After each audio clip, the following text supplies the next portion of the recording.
Saat Fir'aun hampir tenggelam, dia sempat mengucapkan bahwa dia termasuk orang yang percaya pada Allah.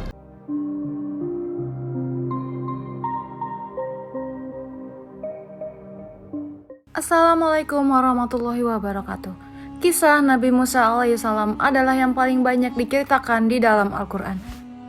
Nama Nabi Musa alaihissalam di Al-Quran disebut sebanyak 136 kali. Dari perjalanan Nabi Musa alaihissalam pada akhirnya diketahui bahwa Allah Subhanahu wa Ta'ala tidak menyukai perbuatan sewenang-wenang ataupun yang menganiaya orang lain. Itu sebabnya salah satu perintah Allah Subhanahu wa Ta'ala kepada Musa adalah melawan raja yang berkuasa pada zaman itu, yaitu Fir'aun. Nabi Musa alaihissalam adalah salah satu nabi dan rasul yang dikaruniakan mukjizat yang luar biasa oleh Allah. Nabi Musa merupakan rasul ulul azmi dan satu dari 4 nabi yang dikaruniakan kitab, dan Nabi Musa alaihissalam memperoleh kitab Taurat. Nabi Musa alaihissalam diutus untuk menyiarkan agama Allah saat Raja Fir'aun memimpin Mesir, dan Fir'aun adalah raja yang kejam dan zalim. Pada suatu hari, Fir'aun bermimpi Mesir akan terbakar hebat. Mimpi itu kemudian ditafsirkan bahwa suatu hari akan ada seorang bayi laki-laki yang akan menjadi musuh dan menghancurkan kerajaan. Mimpi itu membuat Fir'aun memerintahkan pasukannya untuk menangkap dan membunuh seluruh bayi laki-laki, termasuk ibu yang sedang mengandung bayi laki-laki. Sungguh Fir'aun telah berbuat sewenang-wenang di bumi dan menjadikan penduduknya berpecah belah. Dia menindas golongan dari mereka, yaitu Bani Israel. Dia menyembelih anak laki-laki dan membiarkan hidup anak perempuan mereka. Quran Surat Al-Kautsar ayat 4. Ibu Nabi Musa, Yukabat atau Yukubat, lantas merahasiakan kehamilannya dari prajurit kerajaan. Setelah melahirkan, Yukabat juga menyembunyikan Musa kecil di tempat-tempat yang tidak diketahui. Hingga suatu hari, Allah memerintahkan Yukabat untuk menghanyutkan Musa ke sungai Nil. Allah berjanji bakal mengembalikan Musa alaihissalam dan mengangkatnya menjadi seorang rasul. Di hilir sungai, istri Fir'aun menemukan Musa alaihissalam yang bersih dan bercahaya. Nabi Musa lalu dipungut keluarga Fir'aun. Dia adalah penyejuk mata hati bagiku dan bagimu. Janganlah kamu membunuhnya. Mudah-mudahan dia bermanfaat kepada kita, atau kita ambil dia menjadi anak, kata istri Fir'aun. Saat bersama keluarga Fir'aun, Musa kecil enggan menyusu pada orang lain. Istri Fir'aun lalu mencari ibu-ibu yang mampu menyusui Musa, hingga akhirnya Musa mau menyusu pada Yukabat, yang adalah ibu kandungnya sendiri. Nabi Musa alaihissalam tumbuh sebagai sosok yang cerdas dan akal yang sempurna. Nabi Musa dewasa merantau meninggalkan Mesir menuju Madian. Di sana beliau bertemu dengan Nabi Syuaib alaihissalam dan menikah dengan salah satu anaknya. Setelah 10 tahun di Madian, Nabi Musa dan istrinya meminta izin kepada Nabi Syuaib untuk kembali ke Mesir. Dalam perjalanan menuju Mesir, Musa alaihissalam melihat sinar yang menyala di Bukit Sinai. Di tempat itulah Musa alaihissalam pertama kali menerima wahyu dari Allah Subhanahu wa Ta'ala.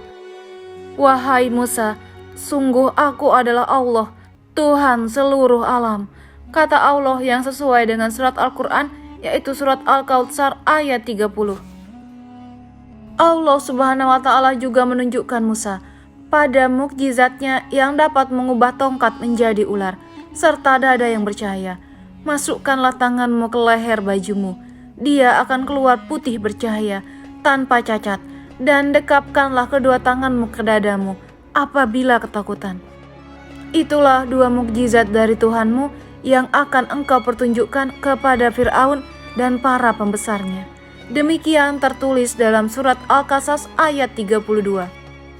Nabi Musa alaihissalam juga mendapat tugas untuk memberikan peringatan kepada Fir'aun dan pengikutnya. Nabi Musa lalu meminta Allah untuk mengizinkan Harun, yaitu saudaranya, untuk menemaninya berdakwah karena memiliki tutur kata yang baik. Atas izin Allah, Nabi Musa bertemu dengan Harun yang juga diangkat menjadi nabi. Nabi Musa dan Nabi Harun mulai memberi peringatan kepada Fir'aun beserta pengikutnya. Nabi Musa menyuruh masyarakat Mesir untuk menyembah Allah dan berbuat kebaikan. Aksi Nabi Musa lalu menyulut emosi Fir'aun. Namun tak ada yang percaya pada Musa alaihissalam dan mukjizatnya. Sebagai tanda kekuasaan Allah, pengikut Fir'aun menyebut Nabi Musa alaihissalam hanyalah permainan sihir belaka. Ini hanyalah sihir yang dibuat-buat dan kami tak pernah mendengar yang seperti ini pada nenek moyang kami dahulu, kata orang-orang kafir. Fir'aun lalu menantang Musa dan Harun untuk melawan ahli-ahli sihir dari kerajaannya. Saat semua ahli sihir berkumpul, Nabi Musa alaihissalam meminta mereka untuk mengeluarkan semua keahlian yang dimilikinya. Mereka melemparkan tongkat yang berubah menjadi ular.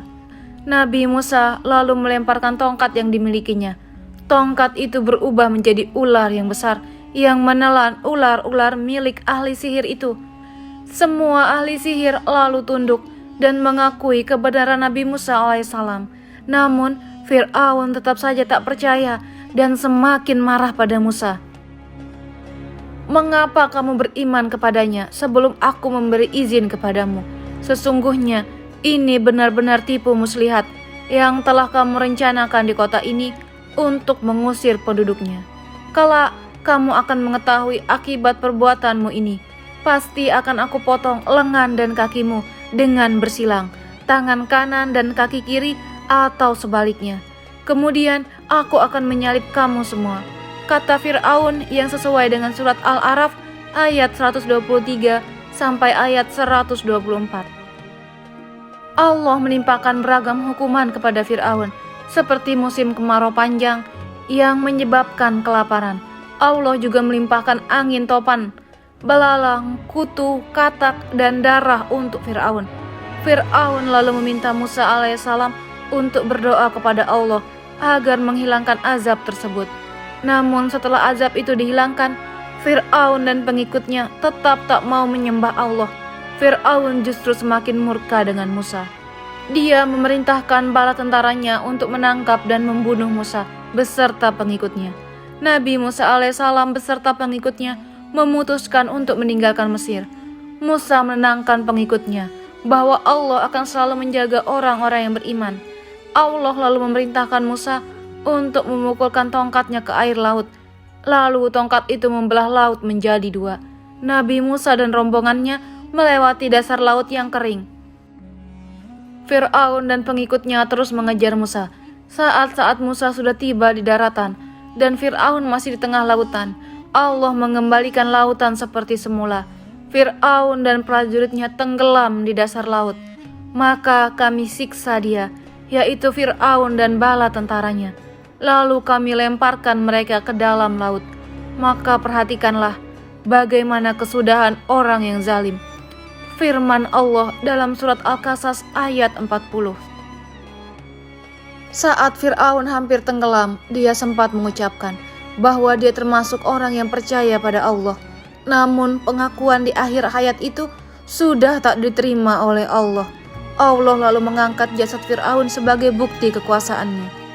Beberapa ahli menyebutkan jasad Fir'aun kini ada di museum di Mesir. Dari kisah Nabi Musa alaihissalam dan perlawanan melawan Fir'aun, terdapat sejumlah hikmah dan pelajaran yang luar biasa. Nabi Musa adalah sosok yang berani melawan penguasa yang zalim dan bertindak sesuka hati. Nabi Musa berani mengatakan kebenaran. Musa tak takut berhadapan dengan Fir'aun dan bala tentaranya.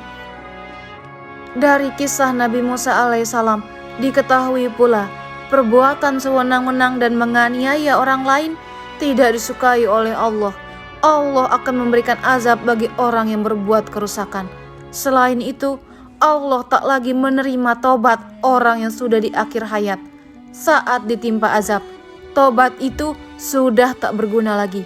Wallahu alam. Waalaikumsalam warahmatullahi wabarakatuh.